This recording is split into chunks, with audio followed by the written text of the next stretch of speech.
சதாக்களங்களின் ஜீவனோடு இருக்கார். அன்பு ரட்சகரும் மீட்பெருமாகிய ஆண்டவராகிய இயேசு கிறிஸ்து நாமத்தின் நன்மையும் கிருபையும் சமாதானம் உண்டாகும். இந்த தியானத்துக்கு உதவியாக 1 கொரிந்தியர் 1 அதிகாரம் 18 வசனத்திற்கு வாசிக்கும். 1 கொரிந்தியர் 1 அதிகாரம் 18 வசனம்.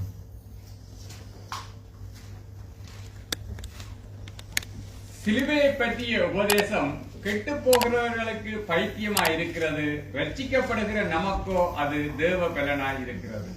இன்று லெந்து நாட்களாக இருக்கிறபடியால் நாங்கள் பொதுவாக ஆண்டவராகிய இயேசு கிறிஸ்துவின் பாடுகளை குறித்து, அவருடைய சிலுவை மரணத்தை குறித்து, அவர் சிந்திய ரத்தத்தை குறித்து தியானிக்கிறோம். நாங்கள் வெறுமனே லெந்து நாட்களில் மட்டுமல்ல, ஒவ்வொரு நாட்களும் என் அருமை ஆண்டவரின் பாடுகளை குறித்து தியானிக்கிறோம். இந்த நாளிலும் சிலுவையின் உபதேசம் என்ற தலைப்பிலே உங்களோடு ஒரு தேவ செய்தியை பகிர்ந்து கொள்ள விரும்புகிறேன். சிலுவையை பற்றிய உபதேசம் கெட்டு போவதற்கு எதாக இருக்கின்றால் பைத்தியமா இருக்கிறது, ரட்சிக்கப்படாத நமக்கு நற்செய்தியா இருக்கிறது, அது தேவ பலனாய் இருக்கின்றது.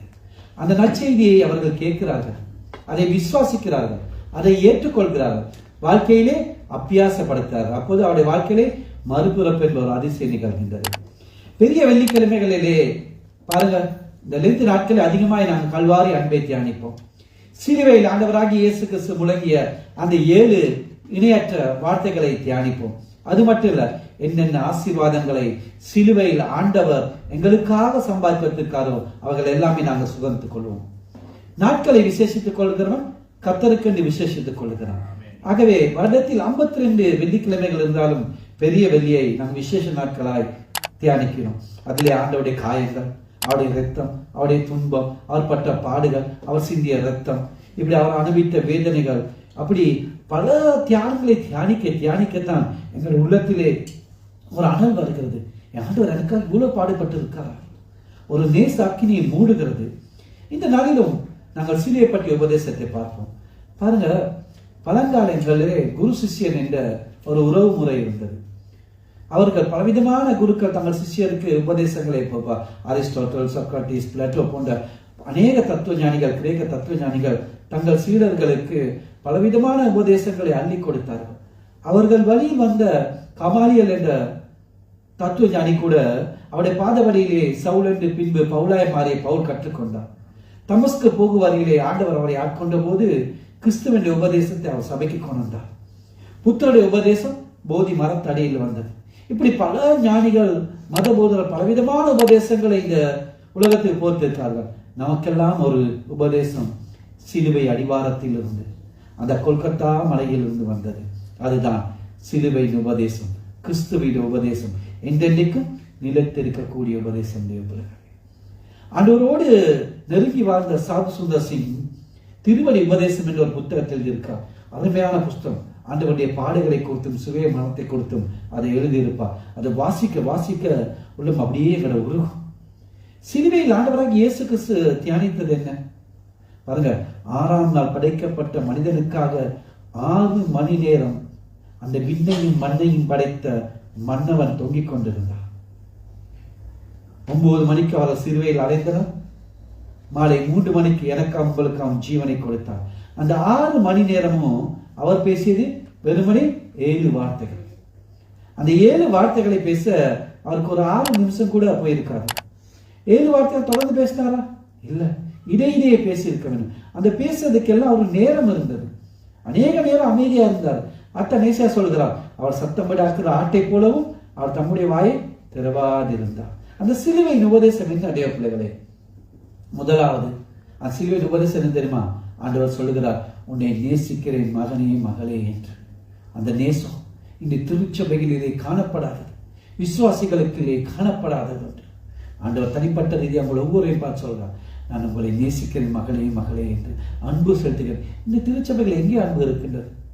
யூடியூபை பாருங்கள், சபைக்குள்ளே பாருங்கள், எங்கே கிறிஸ்தவ குடும்பங்கள் ஐக்கியம் இல்லை, அன்பு இல்லை, ஒன்றுமே இல்லை.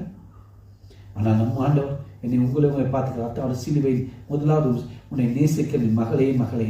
அந்த சிலுவையிலே தான் தேவனுடைய அந்த அன்பு வெளிப்பட்டது. அந்த அன்பு எப்படிப்பட்ட தெரியுமா? எல்லையற்ற அன்பு. அது ஒரு தியாகமான அன்பு, கைமாறு கருதாத அன்பு, விலை மதிப்பட்ட அன்பு, சுயநலம் இல்லாத அன்பு, எல்லையற்ற அன்பு. அந்த அன்பை விலை மதிப்பற்ற அன்பு அத்தான் அகாபே அன்பு. அந்த கல்வாரி சிலுவையிலே உன்னை நேசிக்கிறேன் மகனே மகளே என்று அந்த அன்பை தான் வெளிப்படுத்தினான் தேவப்பிள்ளைகளே.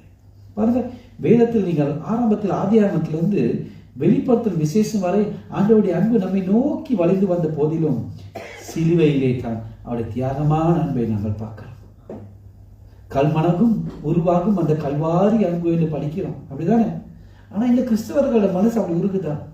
இத்தனை ஆண்டுகள் ஆண்டவர் எனக்காகவும் உங்களுக்காகவும் பாடுகள் பட்டிருக்கா, அவருடைய பாடுகளை தியானிக்கட்டே கல்மனமும் உருவாகும் அந்த அன்புன்னு சொல்லுவாங்க. இன்னைக்கு கிறிஸ்தவர்கள் நாங்கள் அப்படியே தானே இருக்கும் எங்களுடைய.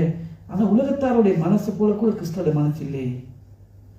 பாருங்க, இத்தனை எனக்காக இந்த ஆண்டவர் இவ்வளவோ பாடுகள் பட்டிருக்கார், வேதனைப்பட்டிருக்கார், துன்பகப்பட்டிருக்கார். இந்த கிறிஸ்தவர்கள் கிடையாது இத்தனை போட்டிகள், சண்டைகள், பொறாமைகள், எரிச்சல்கள். தேவ சமூகத்துக்கு ஒரு மரியாதை இல்லை. இவ்வளவோ எனக்காக ஜீவனை கொடுத்த ஆண்டவருக்காக நான் என்ன செய்யறேன்?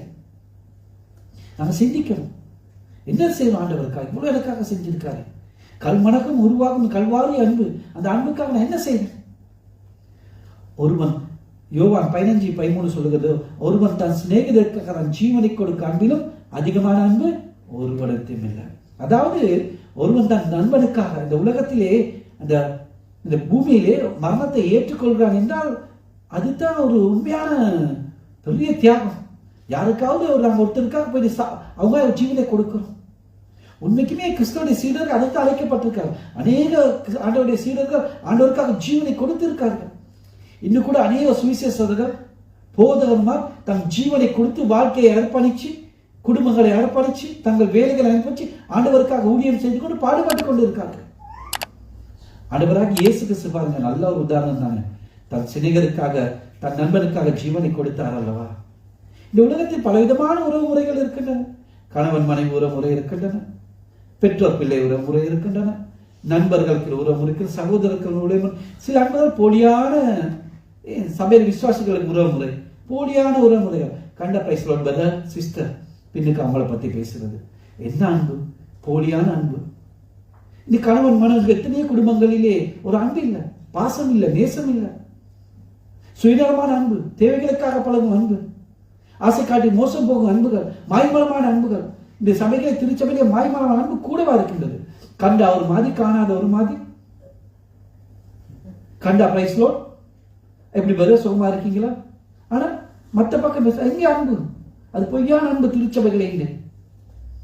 ஆனால் அந்த கல்வாரி அன்பு தேவ பிள்ளைகளே, அது கர்த்தருடைய நேசத்தின் உச்சிதமான அன்பு, அது மகா தியாகமான அன்பு, பரிசுத்தம் மனதுருக்கமான அன்பு, அது உண்மையான அன்பு, அத்தான் அகாப்பே அன்பு. அந்த அன்பு விலை மதிப்பற்ற அன்பு தேவ பிள்ளைகள். அந்த கல்வாரி சிலுவை, அந்த சிலுவையில் அந்த தன்னை நேசிக்கிற மகனையும் மகளை, அத்தான் உபதேசம். அந்த அன்பை நீங்க அளக்க முடியாது, அது எல்லையற்றது. அகலம் நீளம் உயரம் பார்க்க முடியாத அன்பு. எத்தனை கோடி கொடுத்தாலும் விலை மதிப்பட்ட அன்பு தான் என் ஆண்டவருடைய அன்பு. மனுஷன் அன்பெல்லாம் மாறி போகும். கணவன் மாறலாம், மனைவி மாறலாம், பிள்ளைகள் மாறலாம், நண்பர்கள் மாறலாம், உறவு மாறலாம், எல்லாமே மாறி போகும். அந்த ஆண்டவருடைய அன்பு ஒருபோதும் மாறாது. 1 யோவான் 3:16 வாசிப்போம்.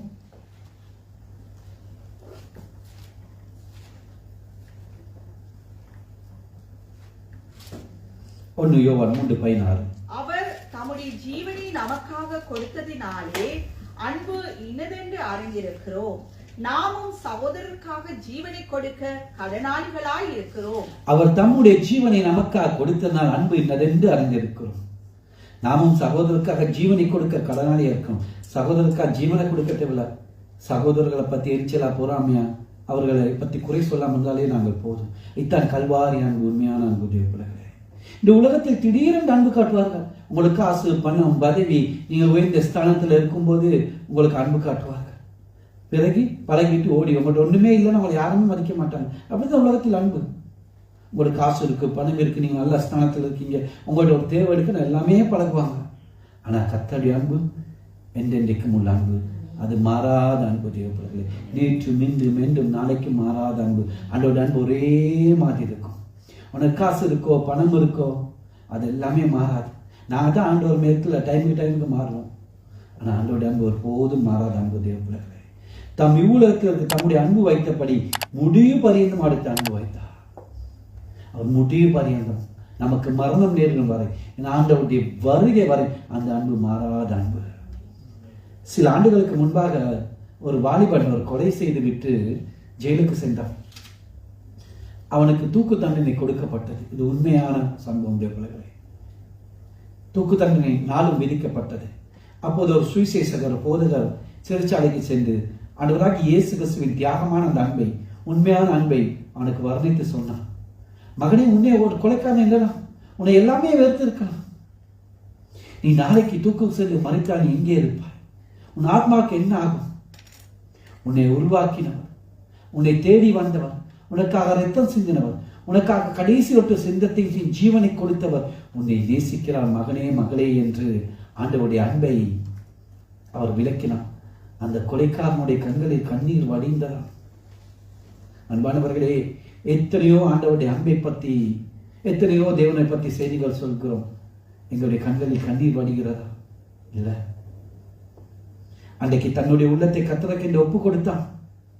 எத்தனை பேர் நாங்கள் உண்மையாய் எங்களுடைய உள்ளத்தை ஒப்பு கொடுத்து கர்த்தருக்காக வாழ்கிறோம்? ஆண்டவருடைய உண்மையான அன்பை எத்தனை நாள் அறிந்திருக்கிறோம்? அவன் ஒரே நாள் தான் அறிந்தான். எத்தனை நாள், எத்தனை தேவ செய்திகள், சனிக்கிழமை ஞாயிற்றுக்கிழமை மெசேஜ் பட்டியல், யூடியூப், வாட்ஸ்அப், எத்தனை செய்திகளை கேட்கிறோம். அந்த வாலிபன் அன்னைக்கு ஜெபிக்க கற்றுக்கொண்டான். அவனுடைய உள்ளத்தை அப்படியே ஒரு தெய்வீக சமாதானம் ஆட்கொண்டது. அப்படியே ஒரு பெரிய சமாதானம் ஆட்கொண்டது. அந்த தூக்கு கயிறுக்கு போகிற நேரம் வந்தது. அந்த போதுக்கு கற்றுக் கொடுத்த ஒரு பாடலை பாடிக்கொண்டே போனான். இயேசு நேசிக்கிறார், இயேசு நேசிக்கிறார், இயேசு என்னை நேசிக்க நான் செய்த மாதாவமோ, நீச நான் என்றைக்கும் இயேசு நேசிக்கிறார், இதை உணர்ந்த நான் அன்பின் கருத்துக்குள் ஆவராய் பாவேன். சொன்னாரா, இயேசு நேசிக்கிறார், இயேசு நேசிக்கிறார், இயேசு நேசிக்க நான் செய்த மாதாவமோ. என்னை போல பாவிகள்லாம் இயேசு நேசிக்க நாங்கள் என்ன தவம் செஞ்சிருக்கிறோம்? பாவிகளே நாங்கள் பாவிகள். இந்த தேவ சமூகத்தை நீங்க பிரசங்கம் செய்ய தகுதி இல்லாதவர்கள் நாங்கள். நீசன்தான் இயேசு நேசிக்கிறார், நான் அறிவில்லாதவன் எளிய என்னை இயேசு நேசிக்கிறார், நான் அவட அன்பன் கருத்துக்குள்ள எடுப்பனா. அப்படி பாடிக்கொண்டு சென்றான் தேவப்பிள்ளைகளே. அப்படிப்பட்ட என்னையும் உங்களையும் தான் தேவன் நேசிக்கிறார். நாங்கள் சாக்கடைகள், நாங்கள் புழுதியில் இருந்தவர்கள், பாவிகள் நாங்கள். என்னையும் உங்களையும் ஆண்டவர் நேசிக்கு ஜீவனை கொடுத்தார் என்றால் நாங்கள் என்ன பெரிய தாவமா செய்திருக்கோம். எப்படிப்பட்ட ஆண்டவருடைய அன்பு தேவப்பிள்ளைகளே. தேவப்பிள்ளைகளை இந்த அன்பட்ட உலகத்திலேயே நாங்கள் வாழ்கிறோம். சில நேரம் அன்புக்காக நேங்கிறதா இருக்கிறோம். கணவன் மனைவி எடுத்தது, மனைவி கணவன், பெற்றோர் பிள்ளைகள் எடுத்தது, நண்பர், ஏதோ அன்புக்காக நாங்கள் ஒரு அனாதை போல நடந்து வந்து கொண்டிருக்கிறோம். அந்த நேரம் தேவப்பிள்ளைகளே, அந்த கல்வாரி சிலுவையிலே நோக்கி பாருங்கள். அங்கே எனக்காக உங்களுக்காக ரத்தத்தை வடித்துக் கொண்டு கைகளில் ஆணிகளில் கடாவப்பட அந்த அன்பை வெளிப்படுத்த அந்த நேசரை நோக்கி பாருங்கள் தேவப்பிள்ளைகளே. சில பேரை கெட்ட குமாரனை போல நாங்கள் அப்பாட அன்பை விட்டு வெளியே போயிருந்தாலும் திரும்பவும் ஏற்றுக்கொள்ள அவர் தயாரா இருக்கா தேவப்பிள்ளைகளே. அன்றைக்கு பூமியில் ஆண்டவராக இயேசு கிறிஸ்து வந்தபோது எல்லோரையும் நேசித்தார். அவருக்கு சிலர் அன்பு செலுத்தினார்கள். அவருடைய அன்புக்கு மாத்தாலும் மரியாளும் அவரை வீட்டில் ஏற்றுக்கொண்டார்கள். லாசரு சிநேகிதன் என்று அழைக்கப்பட்டார். லாசரு வியாதிப்பட்டு மறித்த போது அவர் கண்ணீர் விட்டு அழுதார். அவருடைய மனதுருக்கம் அவன் உயிரோடு எழுப்பியது. எவ்வளவாய் நேசித்தார். அதே போல எங்களை எவ்வளவாய் நேசித்திருப்பார். எத்தனை காரில் கலந்து வந்த பாதைகளை நினைத்து பாருங்கள் தேவ பிள்ளைகளை. எங்கள் வாழ்க்கை நிலைமைகளை பாருங்கள். எப்படியாய் என்னை ஆண்டவர் வழி நடத்திருப்பார், எவ்வளவாய் நேசித்திருப்பார். என் வாழ்க்கை நிலைமை, என்னை இப்போது வைத்திருக்கும் நிலைமையை பாருங்கள். ஆண்டவருக்கு நாங்கள் என்ன பிரதி உபகாரம் செய்கிறோம்? அன்று மாத்தாலும் மரியாதை தன்னை வீட்டில் ஏற்றுக்கொண்டார்கள். ஆண்டவரை நாங்கள் என்ன பிரதி உபகாரம் செய்யணும்? ஆண்டவர்கள் எல்லாத்துக்கும் ஒரே மாதிரி அன்பு செலுத்தார். என்ன காரியத்தில் ஆண்டவருக்கு நாங்கள் பிரதிபாரம் செய்யும்? ஏனோ தானோ என்ற ஒரு கிறிஸ்தவ வாழ்க்கையை வாழ்ந்து கொண்டிருக்கோம் தேவப்பிள்ளைகளே. ஆண்டவருடைய அன்புக்கு என்ன பிரதி உபகாரம், நாங்கள் என்னென்ன செய்யணும்னு உங்களுக்கு தெரியும் தேவப்பிள்ளைகளே. சிலுவையில் அவர் சிந்திய ரத்தம் அவருடைய தூய அன்பு. சிலர் சொல்லுவாங்க தாப்பன் அன்பை போல, தாயோட அன்பை போல, சகோதரன் அன்பை போல, இல்லாட்டி சிநேகிதர் அன்பை போல சொல் என்னதான் அன்பு போல ருசியை பார்த்தாலும் அந்த சிலுவையில் பிழியப்பட்ட அன்புக்கு ஈடு இல்லை தேவ பிள்ளைகளை. அது வெளியேற பெற்றது.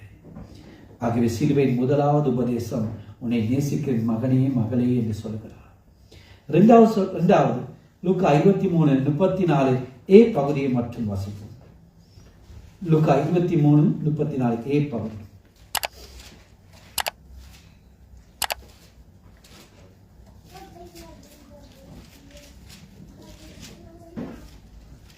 அப்பொழுது இயேசு, பிதாவே, இவர்களுக்கு மன்னியும், தாங்கள் செய்கிறது இன்னதென்று அறியாதிருக்கிறார்களே என்றார். இரண்டாவது, உன்னை மன்னிக்கிறேன் மகனே மகளே என்று சொல்கிறார். சிலுவை முதலாவது அன்பின் உபதேசம், இரண்டாவது சிலுவை மன்னிப்பின் உபதேசம். பிதாவே, இவர்களை மன்னியும், தங்கள் செய்கிறது இன்னதென்று அறியாதிருக்கிறார்கள் என்று உள்ளம் உருக ஜெபித்தார். எந்த நிலையில் ஜெபித்தார் தெரியுமா? அவர் ஜெபிக்கிறது இல்லை, அவர் எந்த நிலையில் ஜெபித்தார்? அந்த 150 கிலோ பாரமான சிலுவை, 15 அடி நீளம், 8 அங்குலம், 8 அடி அகலம், அந்த சிலுவை 2 கிலோமீட்டர் அப்படியே சுமந்து கொண்டு போயிட்டு அந்த சிலுவையை வைத்து அந்த 8 அங்குலமும் 3/4 இன்ச் 8 அங்குலம் 1/4 இன்ச் ஆணியை கையில் அடிக்கிறார்கள். அந்த பாரமான சிலுவை சுமந்து கொண்டு போகல ஆண்டவருக்கு 3 முறை ஆண்டவர் அப்படியே சிலுவையோடு கீழே விழுந்து விட்டார். ஆண்டவர் 17 மணிக்கு அந்த தண்ணியே குடிக்கவில்லை. ஒரு பெண் தண்ணியும் துண்டும் கொண்டு வர வெரோனிக்கா என்ற பெண், அதே கூட போர்ச்சவரை கொடுக்கல. அத்தான் அந்த வெரோனிக்கா வேறு யாரும் இல்லை, அந்த 12 வருஷம் பெரும்பாலுடைய ஸ்திரீ. எனக்கா 12 வருஷம் முழு சொத்தையும் விட்டு பாடுபட்டு அந்த இரத்த போக்கை நிப்பாட்டினார். அந்த ஆண்டவருக்காக தண்ணி கொண்டு கொடுக்கிறார். அது கூட ஆண்டவரால் முடியவில்லை.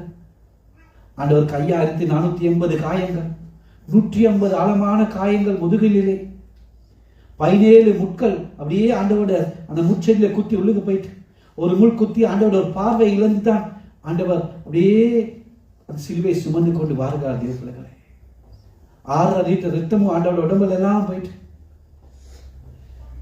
ஆண்டவருக்கு பலன் இல்லை. ஆண்டவரை சிலுவையில் அரைஞ்சது 45 டிகிரி வச்சு அது சயின்டிபிக் ரீதியாக அவங்க போற்றவர்கள் அரைந்தார்கள். ஏன்னா இப்படி வச்சிருந்தா அரைஞ்சா உடம்புல பாரம் எல்லாமே அப்படியே காலுக்கு தான் இறங்கும். அப்படி காலுக்கு இறங்கக்கூடாது. அந்த பாரம் எல்லாம் ஆண்டவர் நெஞ்சில சுமக்க வேண்டியதாய் அப்படியே அவர் ஆண்டவரை சிலுவையில் அறைந்தார்கள். அப்படிப்பட்ட சூழ்நிலையை தான் சொல்றார். பிதாவே, இவர்களை மன்னியும், இவர்கள் செய்வது என்னது எந்த நிலையில் ஜெபித்தார் என்று பாருங்க. அவருடைய கடைசி நொட்டு ரத்தத்தை எங்களுக்கு அவர் சிந்தி கொடுத்தார். நம்முடைய பாவங்கள்லாம் கழுவி அக்கிரமங்கள்லாம் நீக்கி போட்டு மீறுதெல்லாம் மன்னிக்க அவருடைய கிருபை என்னவென்று சொல்வது. அவ்வளவா எங்களை நேசிக்கிற ஆண்டவர் தேவ பிள்ளைகளே. எபேசியர் 1:7 வாசிப்போம்.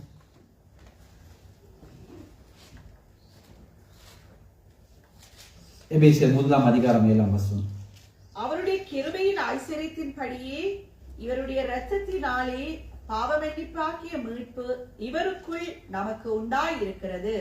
பாவ மீட்பு கிறிஸ்துவுக்குள் நமக்கு உண்டாக்கியிருக்கு. நாங்கள் எல்லாரும் மீட்கப்பட்டார்கள். அந்த சிலுவையில் சிந்த ரத்தம் தான் அந்த மீட்பின் விலை. நல்லா புரிந்து கொள்ளுங்க.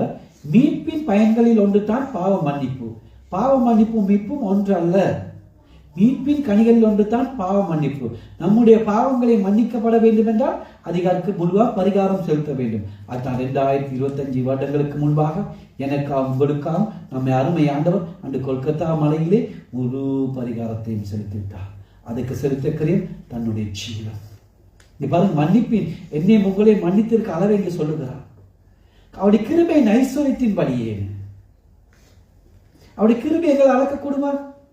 ஆண்டவருடைய இவ்வளவுதான் கிருபை யாராக சொல்ல முடியுமா? ஆகவே அவர் கிருபையின் அளவை அளக்கக்கூடுமானா மன்னிக்கும் அளவை அளக்கலாம். ஆகிய கிருபையின் அளவை எங்களை அளக்க முடியாது. ஆகிய அவர் என்ன உங்களை மன்னித்திருக்க மன்னிப்பின் அளவை அளக்க முடியாது. தேவ பிள்ளைகளே, இந்த உலகத்தில் ஆயிரக்கணக்கான மதங்கள் இருக்கின்றன. எத்தனையோ போதர்கள் ஞானிகள் எல்லாமே இருக்கிறார்கள். யாருமே பாவ மன்னிப்பபடி சொல்லப்படவில்லை. எந்த ஞானியாவது நமக்காக மறைத்து ஜீவனை கொடுத்தார், ரத்தம் சிந்தார்? இல்லை. ஆண்டவராகிய இயேசு கிறிஸ்து ஒருவரே எங்களுடைய பாவ மன்னிப்பு உண்ணும்படி நமக்காக பாவ நிவாரண பலியானார். நம்முடைய மீறுதல் காயப்பட்டால், அக்கிரமத்தில் நொறுக்கப்பட்டால் நமக்கு சமாதானம் உண்டு ஆக்கினை அவர் மேல் வந்தது. இன்றைக்கு அநேக சொல்வார்கள், அநேக புண்ணிய ஸ்தலங்களுக்கு போனா, அந்த ஆற்றில் குளித்தால், அந்த மலைக்கு போனா, அத்தனை நாள் நோன்பு இருந்தால், தர்மம் கலை காக்கும் எல்லாம் என்ன பாடுவாங்க, சொல்லுவாங்க. சின்ன பிள்ளைகளை தத்தெடுங்க, தானம் கொடுங்க, தர்மம் கொடுங்க, அந்த வயதிப மடங்களை கொடுங்க, அதெல்லாம் செய்யணும். உங்களோட தான தர்மங்கள்லாம் தேவ சமூகத்துல கேட்கப்படும். அது இல்லைன்னு சொல்லல, எல்லாத்துக்கும் உதவி செய்யற ஏழைகளை கொடுக்கணும், எல்லாம் கொடுக்கணும். ஆனா எவ்வளவுதான் நீங்க செல்வங்களை வாரி இறத்தாண்டியவர்களே, உங்கள் பாவங்கள் மன்னிக்கப்படுவதில்லை. பாவங்கள் மன்னிப்பதற்கு அதிகாரம் ஆண்டவராகிய இயேசு கிறிஸ்துவுக்கு மட்டுமே உண்டு. நீங்கள் கோடிக்கணக்கு கொடுத்தாலும் உங்களை பாவங்களை மன்னிக்க முடியாது. என் ஆண்டவராகிய இயேசு கிறிஸ்துவை நாம் உண்மையாய் உள்ளத்தில் ஏற்றுவித்தால் எங்களை பாவங்களை மன்னிக்க அதிகாரம் என் ஆண்டவராகிய இயேசு கிறிஸ்து வேறு யாருக்குமே இல்லை. ரட்சிப்பதற்கு வானத்தில் கீழும் பூமிக்கு மேலே இயேசு கிறிஸ்து நாம இல்லாமல் வேறு ஒரு நாமம் இல்லை, கட்டளையிடப்படவும் இல்லை. ஆகவே பாவ மன்னிப்பை நாங்கள் பெறுவ வேண்டும் என்றால் சிலுவை அண்டைக்கு வாங்க, பாவியாக எங்கள் கிருபை அருங்க என்று மன்றாடுங்க தேவ பிள்ளைகளே. உங்க எல்லாத்துக்கும் 1 யோவான் 1 அதிகாரம் 7-9 மட்டும் இயேசு கிறிஸ்துவின் ரத்தம் சகல பாவங்களுக்கு நம்மை சுத்திகரிக்கும். நம்முடைய பாவங்களை நாம் அறிக்கையிட்டால் பாவங்களை நம்மை மன்னித்து எல்லா அநியாயத்தை நீக்கி நம்மை சுத்திகரித்து அவர் உண்மையும் நீதி உள்ளவராக இருக்கிறார். எடுத்து வாசிப்போம் சங்கீதம் 32:1-2 வசனங்கள்.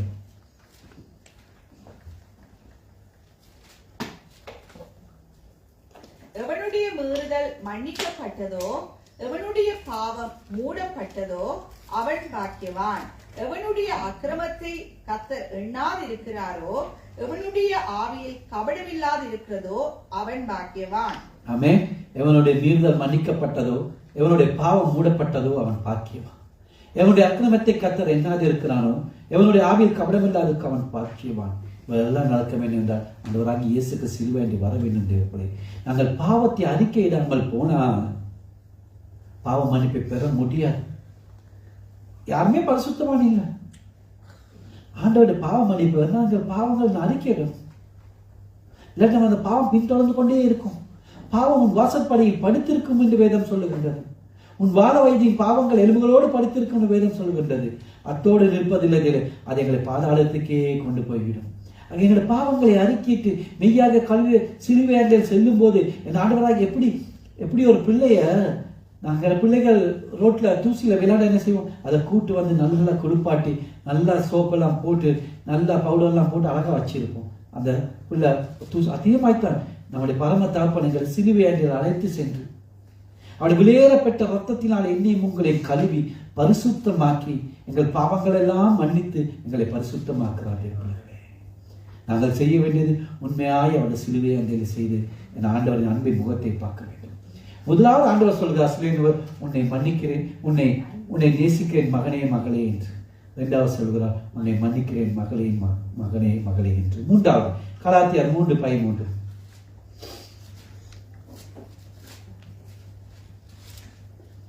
கலாத்தியர் 3:13. மரத்திலே தூக்கப்பட்ட எவனும் சபிக்கப்பட்டவன் என்று எழுதியிருக்கிறபடி கிறிஸ்து நமக்காக சாபமாகி நியாயப்பிரமாணத்தின் சாபத்துக்கு நம்மை நீங்களாக்கி மீட்டுக் கொண்டார். மூன்றா சொல்லுகிறார், சாபங்களை முறுக்கிறேன் மகளே மகளே என்று. நீங்க இந்த அநேக கிறிஸ்தவ சொல்லுவாங்க, எனக்கு அந்த சாபம் இந்த சாபம் நீங்க சொல்லவே கூடாது.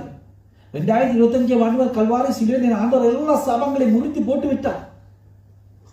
பிசாசை அவருடைய தலையை நசுக்கி சாபங்களை எல்லாம் ஜெயித்து விட்டார் ஆண்டவர். நியாயப்பிரமாணத்தின் சாபம் மரணம். அதாவது அந்த கட்டளைகள் நியாயப்பிரமாண கட்டளை தண்டனை.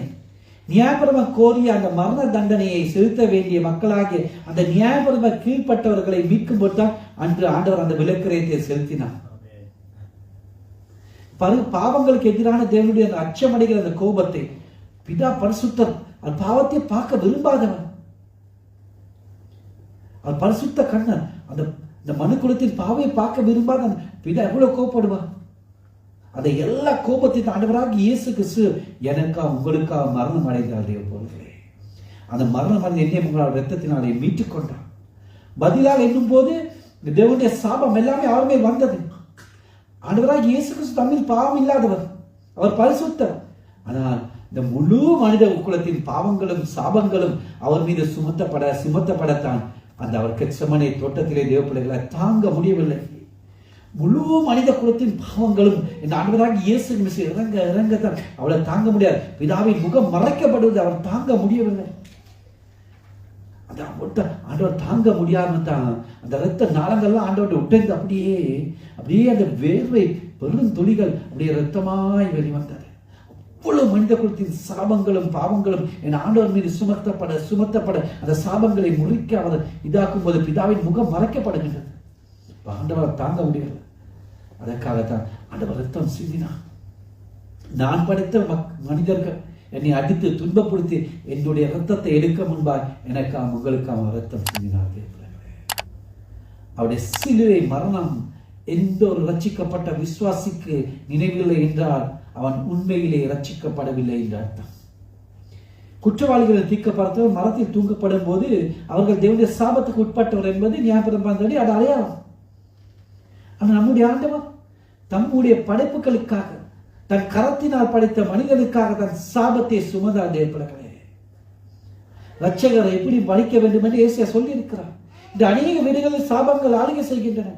வீட்டில் மன நிம்மதி இல்லை, கணவன் மனைவிக்குள்ள பிரச்சனை, பிள்ளைகளை பிரச்சனை, எவ்வளவு சம்பாதித்தாலும் முன்னேற முடியவில்லை, பிள்ளைகளுக்கு படிப்பு வரவில்லை, சம்பாதிக்கு பணம் எல்லாம் போய் என்னது பொத்தலான பயில் போட்டப்பட்டதற்கு ஒரு முன்னேற்றம் இல்லை, வேதனை, துன்பனை, கவலை, சமைச்சாலும் சாப்பிட நிம்மதி இல்லை.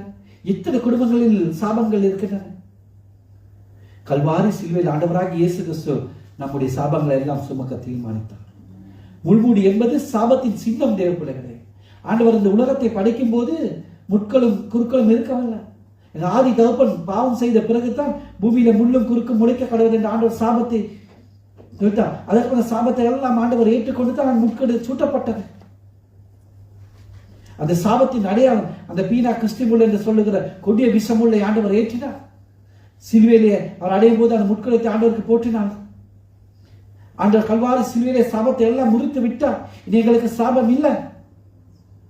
மரத்தில் தொங்குகிற நிவனும் சபிக்கப்பட்ட எதிர்க்கப்படி சாபமான மரத்தில் எனக்காம் உங்களுக்காம் தொங்கி ஜீவனை கொடுத்தார். பிள்ளைகளே, என் ஆண்டவராக இயேசு கிறிஸ்து ஒருவரே சாபத்தை முறிக்க வல்லமை உள்ளவர். முள்முடி சூடப்பட்ட அந்த தலையில் வந்த ரத்தத்தினாலே எங்கள் சாபத்தை நிரம்பி அவர் முறித்தார். உபாகம் 23:5.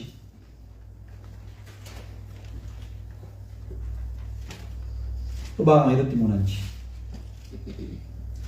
உன் தேவனாகிய கர்த்தர் பிலேயாவுக்கு செவி கொடுக்க சித்தமில்லாமல் உன் தேவனாகிய கர்த்தர் உன்மேல் அன்பு கூர்ந்தபடியினால் உன் தேவனாகிய கர்த்தர் அந்த சாபத்தை உனக்கு ஆசீர்வாதமாக மாற பண்ணினார். ஆமென். உன் தேவனாகிய கர்த்தர் உன்மேல் அன்பு கூர்ந்தபடியினால் உன் தேவனாகிய கர்த்தர் உன் சாபத்தை உனக்கு ஆசீர்வாதமாக மாற பண்ணினார்.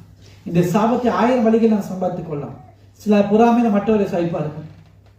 வாங்கின கடனை திருப்ப கொடுக்காதனால் சபிப்பார்கள். சொல்ல காசு கொடுத்து வரல சபித்தால் மட்டும் போல சில மந்திர தந்தவார்கள், பில்லி, சூனியங்கள், அப்படியெல்லாம் ஏவுதல் எல்லாம் செய்வார்கள்.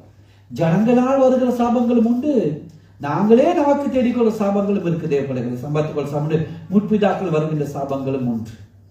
எந்த சாபமாக இருந்தாலும் சரி, கர்த்தர் ஒருவரே சாபங்களை முறிக்க வல்லமை உள்ளவராக. யார் எங்களுக்கு சவிச்சாலும் பிரச்சனை. தேவப்படைகளை நீங்க ஆண்டவராகி இயேசு கிறிஸ்துக்குள் இருக்கும் போது, உண்மையாய் அவருக்குள் இருக்கும் போது, நீங்க இயேசு கிறிஸ்துக்குள் வாழ்ந்தால் மட்டும் அந்த சாபங்களை முறிக்க அவர் வல்லமை உள்ளவராக இருக்கிறார். நெகமியாவுடைய பேரை குறிப்பிட்டு சொல்லுகிறார், அந்த சாபத்தை ஆசீர்வாதமாத்தின எங்களுடைய தேவன் என்று. எந்த சாபமா இருந்தாலும் எத்தனை பேர் எங்களை சபிக்கலாம், எங்கள் முற்பிதாக்கள் சாபங்கள் வந்து இருக்கலாம், எல்லா சாபத்தை முறித்து அது ஆசீர்வாதம் மாற்ற வல்லமை உள்ள நம்முடைய தேவன். கிறிஸ்து நமக்கு சாபம் வாங்கி என்று பவுலடிகள் சொல்லுகிறார். அதாவது நம்முடைய சாபத்தை நமக்கு வர வேண்டிய இடத்துக்கு அவர் வந்தார். அந்த சாபங்கள் எல்லாம் மகிழ்ச்சியோடு ஏற்றுக்கொண்டார்.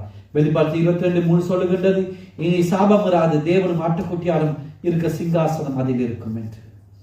ஆகவே தேவ பிள்ளைகளே, அந்த சிலுவையின் முதலாவது ஆண்டவர், மகனே மகளே உன்னை நேசிக்கிறேன், உன்னை மன்னிக்கிறேன் மகனே மகளே, உன் சாபங்களை போக்குறேன் மகளே மகளே என்று சொல்கிறார். 4வது மத்தேயு 8:17. மத்தேயு 8:17.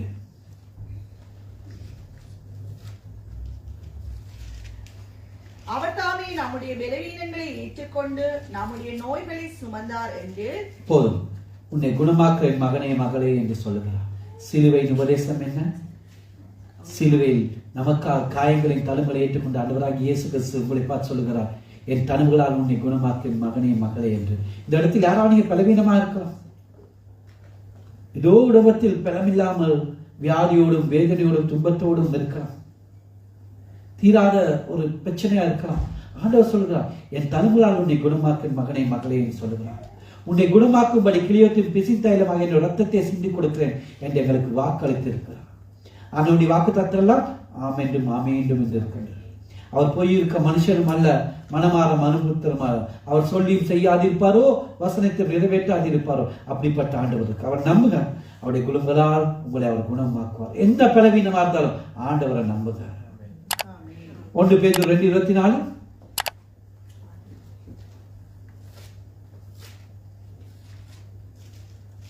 நாம் பாவங்களுக்கு செத்து நீதிக்கு பிழைத்திருக்கும் படிக்கு அவர் தாமே தமது சரீரத்திலே நம்முடைய பாவங்களை சிலுவையின் மேல் சுமந்தார். அவருடைய தழும்புகளால் குணமானீர்கள். பாருங்க, அவர் எங்களை பாவங்களை சிலுவையில் சுமந்து இருக்கிறார். அவருடைய தழும்புகள் நாம் குணமாகி இருக்கிறோம். ஏசியா சொல்ற, நம்முடைய மீதனை காயப்பட்டார், அக்கிரமம் நொறுக்கப்பட்டார், நமக்கு சமாதானம் ஒன்று ஆக்கி அவர் மேல் வந்தது, அவருடைய தழும்புகளால் குணமாகிறோம். எங்களை வியாதி தான் சில நேரம் டாக்டர் கூட கைவிடப்பட்டிருக்கிறாங்க. டாக்டரே சொல்லியிருக்கா, மருந்து இல்லை, ஆண்டவர் தான் பார்த்துக் கொள்வார். அந்த வியாதி சிலருக்கு தெரியும், வியாதி வந்தா தாங்க முடியாம இருக்கும், அவ்வளவு வேதனை இருக்கும். ஏன் நான் வாழ்றங்கிற என்ன இருக்கும். சில நேரம் மற்றவங்களை கணவனுக்கு அது கரைச்சல் இருக்கலாம், பெற்றோருக்கு கரைச்சிருக்கலாம், பிள்ளைகளுக்கு கரைச்சிருக்கலாம், நண்பர்களுக்கு கரைச்சிருக்கலாம். அந்த வியாதி ஏன் எனக்கு இந்த வியாதி, ஏன் இந்த பாடு, இந்த வேதனை. சிலர்கள் எங்களுக்கு வியாதியை கடந்து எங்களை காணாமல் கடந்து போயிருக்கலாம். ஆனா இயேசு கிறிஸ்து மனதுருகி சொல்லுகிறார், என் மகனே மகளே, நான் சுமந்த நீ சுமக்க வேண்டியதில்லை என்று வாக்களித்து எங்களை பூர்ண சுகத்தர வல்லமையுள்ளவராக நீங்க செய்யறது விசுவாசிக்க வேண்டிய மட்டும்தான். அதே போல அவருடைய விசுவாசம், அப்பா எனக்கு எப்படி பலவீனன்னு கேளுங்க. மனுஷனுக்கு நீங்க வியாதியை சொன்னா என்ன சொல்லுவான்? மனுஷன் போயிட்டு மற்றவங்க சொல்லுவான், இவருக்கு அப்படி வியாதி இப்படி வியாதி, அவளை பற்றி குறை சொல்லுவான். ஏன்னா அப்பா கிட்ட கேளுங்க, அவர் வாக்களித்திருக்கார். வாக்கு தத்துவங்களை சுழிச்சு கொடுங்க, நிச்சயமா எங்களை குணமாக்குவார். ஆப்பிரிக்கா தேசத்திலே ஜான் ஜில் ஜக் என்ற ஒரு சுவிசேஷத்தை ஊழியம் செய்து கொண்டிருந்தார். அந்த நேரத்திலே பிளக் என்ற ஒரு பெரிய நோய் அங்க பரவி கொண்டிருந்தது. அது லட்சக்கணக்கான மக்கள் செத்து கொண்டிருந்தார்கள், நோய்வாய்ப்பட்டு கொண்டிருக்கார்கள். அது ஒரு விதமான நுரை இப்படி வெளியே வந்து அந்த விஷத்திற்கு அப்படியே பரவுமா. இதன் மூலம் ஆப்பிரிக்கா கிராம அழிந்தது. ஜனங்கள் பயந்து காடுகளுக்கும் மலைகளிலும் போய் ஒளிந்து கொண்டார்கள் குண்டுகளிலும். ஆனால் இந்த மிஷனை கொஞ்சம் கூட பயப்படவில்லை. ஆண்டவராகிய இயேசு கிறிஸ்து நாமத்திலே ஊழியம் செய்து கொண்டிருந்தார். தெய்வீக சுகத்தில் அநேகரை வழி நடத்தினார். பல விஞ்ஞானிகளுக்கு ஆச்சரியமா, விஞ்ஞானிகள் வந்து இவரை ஆராய்ச்சி பண்ணார்களாம். இவர் அப்படியே ஒரு வியாதிய கையை தொட்டாராம், நுரையை எடுத்து அப்படியே அந்த டெலஸ்கோப் வச்சு எல்லாம் பார்த்தாங்களா, விஷக்கிருமிகள் எல்லாம் இல்லையா, அப்படியே அவருடைய கைப்பட்ட விஷக்கிருமிகள் எல்லாம் செத்து போயிட்டு தான். ஏன்? அந்த விசுவாசம் தேவ பிள்ளைகளே, அந்த விசுவாசத்தினாலே அவர் ஊழியம் செய்தார். லட்சக்கணக்கான மக்கள் அழிந்து கொண்டு பயப்படாமல் ஊழியம் செய்தார். அந்த விஷக்கிருமிகள் அவளை தொடவில்லை. நாங்கள் விசுவாசிக்கும் போது ஆண்டவர் கிரியை செய்வார். சிலுவையிலே அந்த சுகத்தை எனக்கும் உங்களை சுகந்தி கொடுத்திருக்கார் தேவ பிள்ளைகளே. ஆகவே நாங்கள் பயப்பட தேவையில்லை. ஆண்டவரே, நீ எனக்கு வாக்குத்தத்தில் குணமாக்கும், தழும்புகளாக குணமாகும் என்று யாராவது நாங்கள் பலவீனம் என்றால் ஆண்டவரோட போராடும், ஆண்டவர்கிட்ட கேளுங்க, உங்கள் சுகத்தை தருவா. கடைசியாக யோவான் 3:16 வாசிப்போம்.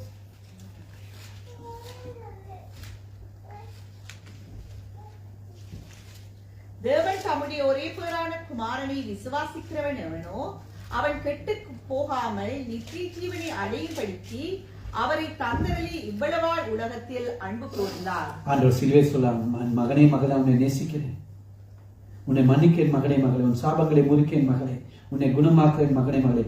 கடைசியா சொல்லுகிறார், நித்திய ஜீவனை தருகிறேன் மகனே மகளே என்று. அந்த கல்வாரி சிலுவையிலே என் அருமை ஆண்டவர் ஜீவனை கொடுத்தது எனக்கு உங்களுக்கு நித்திய ஜீவனை தருவதற்காக. இருளிலும் அந்தகாரத்திலும் பாவத்திலும் பிசாசு பொட்டியும் நரக வாசிகளாயிருந்த என்னையும் உங்களை விட்டுவிட்டு அந்த நித்திய ஜீவனை சுமந்து அன்றைக்கு ஜீவனை விட்டார். தேவன் இவ்வுலகத்தில் உலவாய் அன்பு கூர்ந்தார். உலகம் என்பது மனித குலம் எல்லாமே அதில் அடங்கும். ஆண்டவர் மனிதன் பாவங்களை மனிதனின் சேர்ந்த உலகத்தில் இந்த பொல்லாத அமைப்பை ஆண்டவர் விரும்பல, மாறாக யாருமே கெட்டு போகக்கூடாது என்பதற்காக தன் அன்பில் அன்பு கூர்ந்தார். அவர் தம்முடைய ஒரே பேரான குமார் தந்தார் என்பது அன்பின் அளவு போறது அல்லவா? அவன் அந்த ஒரே குமாரனை உங்களுக்கு இருந்திருக்கிறார். கர்த்தராகிய இயேசு கிறிஸ்துவை தவிர பிதாவுக்கு வேறொரு குமாரன் இல்லை. இந்த பாவிகள் நிறைந்த மனித குலத்துக்கு தன் ஒப்பட்ட குமாரனை தந்தார் அல்லவா? அவருக்கு தெரியும், தன்னுடைய குமாரனை கொடுப்பார்கள், அவரை காரி துப்புவார்கள், ஷூக்காலினால் மிதிப்பார்கள், தலையில் குட்டுவார்கள், சவுக்கினால் அடிப்பார்கள், ஈட்டியால் குத்துவார்கள், தூசண வார்த்தைகளால் பேசுவார்கள், நிர்வாணமாய் சிலுவையில் அறைவார்கள். அத்தனை பாடுபட போகிறார், இவனை போஜன பிரியன் என்று சொல்வார்கள், செபல் புசுக தலைவன் என்று சொல்வார்கள். அயக்கார சிநேகிதன் சொல்வார்கள். எல்லாமே என் ஆண்டவருக்கு தெரியும். பிதா எல்லாவற்றையும் தந்து எனக்காக உங்களுக்காகவும் தன் ஒப்பற்ற குமாரனை தந்தார் என்றால் என் மீது உங்கள் மீது எவ்வளவோ அன்பு வைத்திருக்கிறோம்.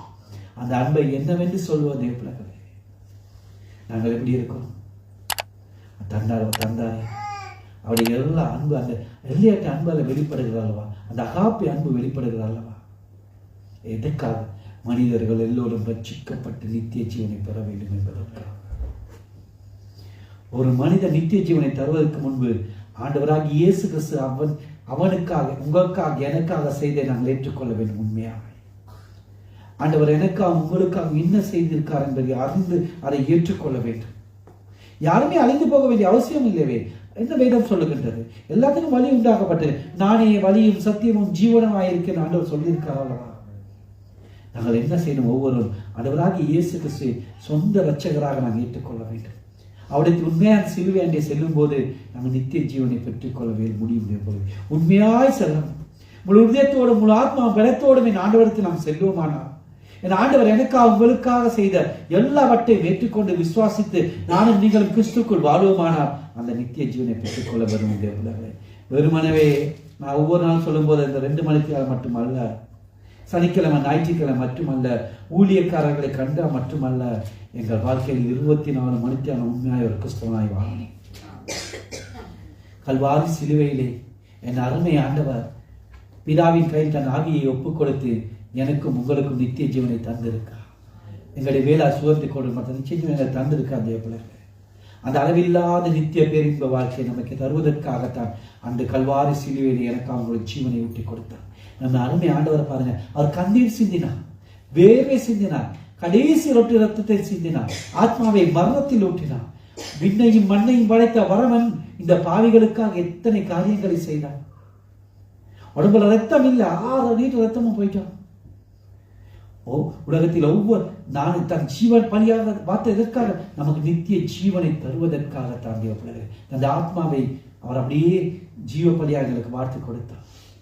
உலகத்தில் ஒவ்வொரு மனிதனுக்கு மரணம் ஒரு சத்துரு, பரிகரிக்கப்படும் கடைசி சத்துரு மரணம். ஆண்டவராகிய இயேசு கிறிஸ்து தம்முடைய மரணத்தினாலே மரணத்தின் அதிபதியாகி பிசாசை அளித்தார். கடைசியாக எபிரேயர் 2ஆம் அதிகாரம் 14-15 வசனங்கள்.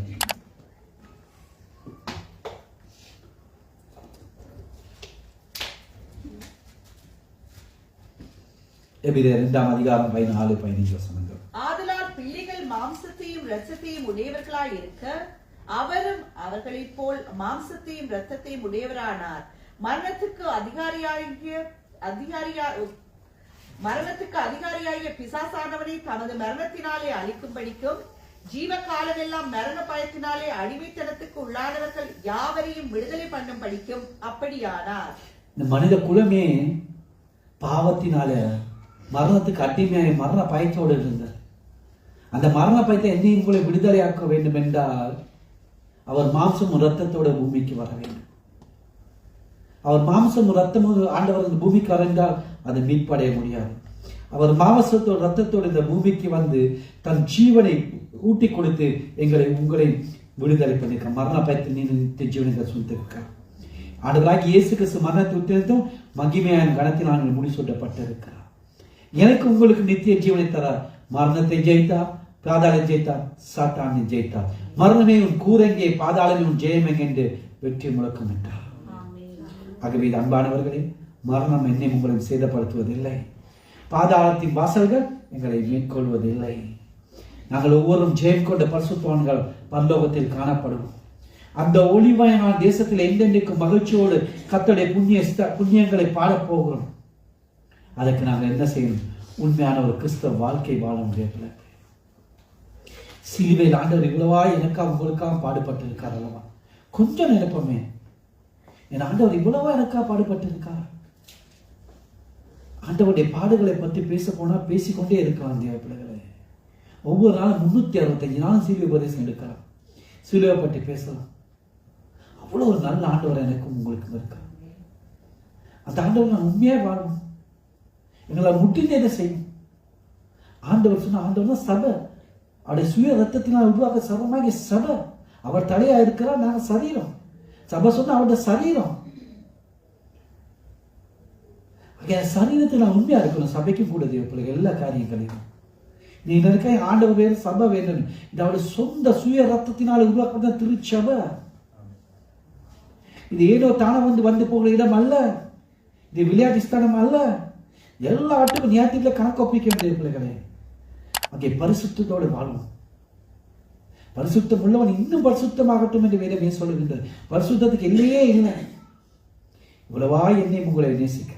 ஆண்டவர் சொல்கிறார், என் மகனே மகளே நான் உன்னை நேசிக்கிறேன், உன்னை மன்னிக்கிறேன். பாருங்க எவ்வளவு அந்த நேசம். அந்த நேசத்துக்கு அளவுக்கு அளவே இல்லை. அந்த அன்பு உண்மையான அன்பு, அகாப்பி அன்பு, எல்லையற்ற அன்பு, தியாகமான அன்பு, கைநலம் கருதாத அன்பு. வேற யாசங்க அன்பு செலுத்த என்ன சொல்ல இருப்பார்? மனைவி கூட அன்பு செலுத்த எதுக்கா ஏதாவது எதிர்பார்த்து, பிள்ளைகள் அம்மா அப்பா அன்பு செலுத்த ஏதாவது தேவைனா, நண்பர்கள் உறவினர்கள். ஆனா என் அன்பு என்ன எதிர்பார்க்கிறார்? ஏன் எனக்கு ஜீவனை கொடுத்தாரு? இந்த உள்ளத்தை உண்மையாய் ஆண்டவரை நேசிக்கிற உள்ளத்திற்காக மன்னிக்கிறார். அந்த கிருபையின் ஐஸ்வர்யத்தின் படி அவருடைய கிருபையை என்ன முடியாது அளவாட்டது. அவைகளை மன்னிக்கிற அளவு அவ்வளவா என்னை மன்னித்திருக்கிறார். சாபம் சாபம் பாவன வாழ்க்கைகளை சாபங்களை எல்லாம் கல்வாரி சிலுவையில முறித்திருக்கிறார். இனி வியாதி வியாதின்னு நாங்கள் வேறப்பட தேவையில்லை. தேவையில்லை அவரை விசுவாசிக்க என்ன பெரிய வியாதியா இருந்தாலும் அவர் குணமாக்குவார் என்ற நம்பிக்கை தான் அந்த வியாதி போயிடும். விசுவாசிக்க முடியும். என் ஆண்டவரால் முடியாத ஒன்றுமே. கடைசியாக அவர் ஜீவனை கொடுத்த நானும் நீங்கள் நிறுத்திய ஜீவனை சுகந்திக்கிற நானே வழியும் சத்தியமும் ஜீவனை அவருக்கு ஒருவரும் கெட்டு போக விருப்பம் இல்லை. எல்லோரும் வச்சிக்கப்படும். அத்த நீதிய பொறுமையுள்ள இன்னும் இருக்காங்க. அன்பு செலுத்துவோம் தேவ பிள்ளைகளே. நாங்கள் எழுந்திருந்து இந்த பாடலை பாடி ஆண்டவருக்கு நன்றி சொல்லி ஜெபிக்க போகிறோம்.